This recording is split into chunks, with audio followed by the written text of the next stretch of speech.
What's going on, guys? Scopamar TV here, back with another video. Now, as y'all can see, DoorDash got hit in the pockets for $16.75 million. When it comes to these delivery apps and these fast paced, systems that have been created since, the pandemic and previously, these things, to me, should never be taken seriously. I personally don't believe that anyone should be a full-time Door Dasher. I think it should be like a thing you do on the side for vacation money or something like that, or just to make up on your rent if you're short on your rent. That's what I think it should be. But people do it full time, and kudos to them, because personally I think it's a very hard job driving all over the place, delivering people's food, and depending on people to tip you and living off these tips. Now, the reason why DoorDash is getting sued, from what I'm reading, is that they would show the amount of money to the driver or the dasher that they are going to be making once they deliver the food. However, should the customer tip them, the tip would be included in the money that DoorDash shows them, meaning that they would show them that you're going to make $10, but it wasn't $10. It was more than $10 because they got tipped. However, the tip didn't show up. It just shows that amount. And that's what they got to pay, back to these people, because these people work hard for their money. And because of those shady practices, the Attorney General, Letitia James, says that DoorDash cheated workers by using customer tips to cover guarantee wages instead of paying them what they earned. Now the company must be paying back $16.75 million.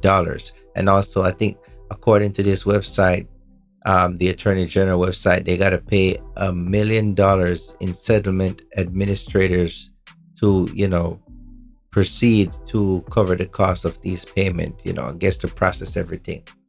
Now, what do you guys think of this situation? Because I know people that do Uber before, and they said that, they like the flexibility, but I really don't think this is a career path that anyone should take very seriously. It is something that you can do if you're not able to find work. And I'm talking about permanent work. But the minute you find permanent work, you got to get out of this. This quick hustle, quick scheme leads to nowhere. And what they do, to me, is like, they know that most of these people that are trying to get these jobs, they're very desperate for work. So they would go and pick up food and deliver food to a complete stranger, not knowing what they are going to run into. Because some of these people, they're going to people's homes and dogs are chasing them. People come out with no clothes, grab the food and go back in. They might even go to somebody's house and witness crimes. Who knows? They sometimes end up getting mugged for the food, depending on the neighborhood they go into. So it's a very high risk situation that they subject themselves to when they decide to sign up for these apps and try to earn money. So the fact that the company took advantage of them, and I even also read it's between the month of May 2017 and September of 2019. That's 2 years worth of taking advantage of people. Now, if y'all know, during those times from, let's see, 2017 to 2019, that's pre-pandemic. So I'm not sure why they would go out of their way to take these tips from these people that actually need the tip. Overall, I do believe tipping culture is bad for society. I think, we should include the money in these people's hourly pay. In Europe, you go to tip somebody, you're going to offend them because they are earning their money by the hour, no matter what restaurant you go to. Personally, I believe people don't mind paying for good service. So if you give good service, you're able to charge a little bit more and pay the worker what they're owed. And that way you can have a thriving business instead of cheating them out of their tips or making them rely on a tip to pay their rent, because that's an uncertain situation. You will see, you go to restaurants, and this is a little bit of deviation from the DoorDash situation, but you'll see, you go to some restaurants and people have an angry face on. It's not right. But guess what? Some of these people do not know how the paycheck gonna look in 2 weeks. Same thing for the DoorDash folks. You know, if they're not getting their tips and they're not, being fulfilled with their job, you might not get the best service. Your food might show up and, you're missing things, or, you're missing some ketchup in your box or something. Your food might be half eaten. I'm just saying. I seen that in a skit one time, but you get the drift. Pay people what they're owed, and more than likely you're gonna have a better outcome for your business. Instead, now these guys have to be paying $16.75 million, and now that's a drop in the bucket to all the money that DoorDash has made over all these years. Personally, I've never used DoorDash. I like to go and get my food in person.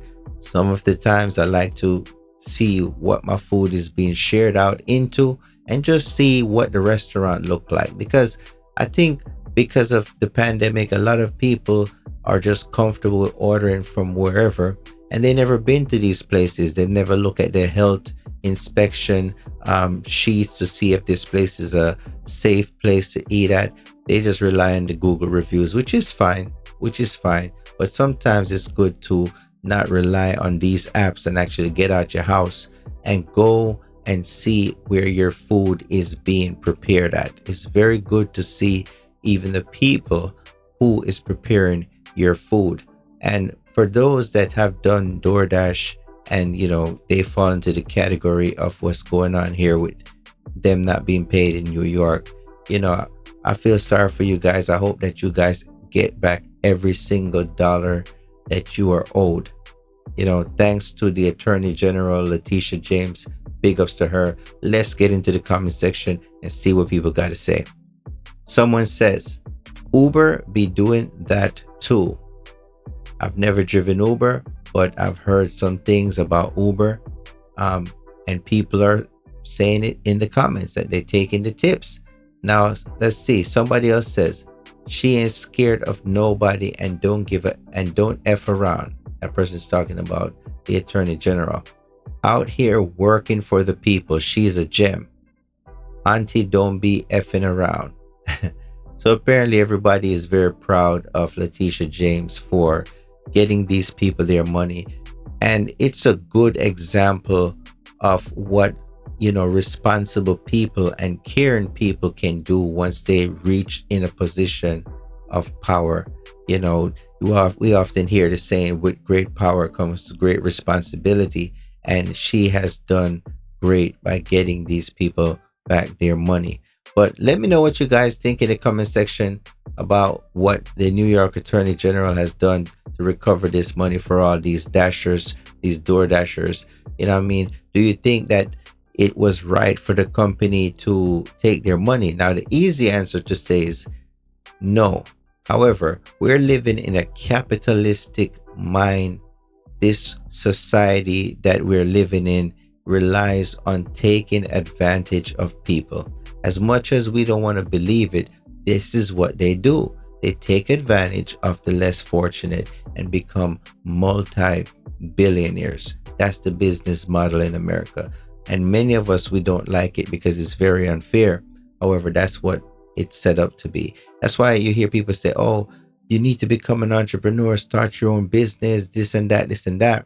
However, be mindful that you are now going to be paying people for their time. And you must somewhat have a heart in your chest to make sure that you're treating people right. Or else, guess what? At some point, that business will be crumbling down to the floor. Until next time, Scopamar TV, I'm out.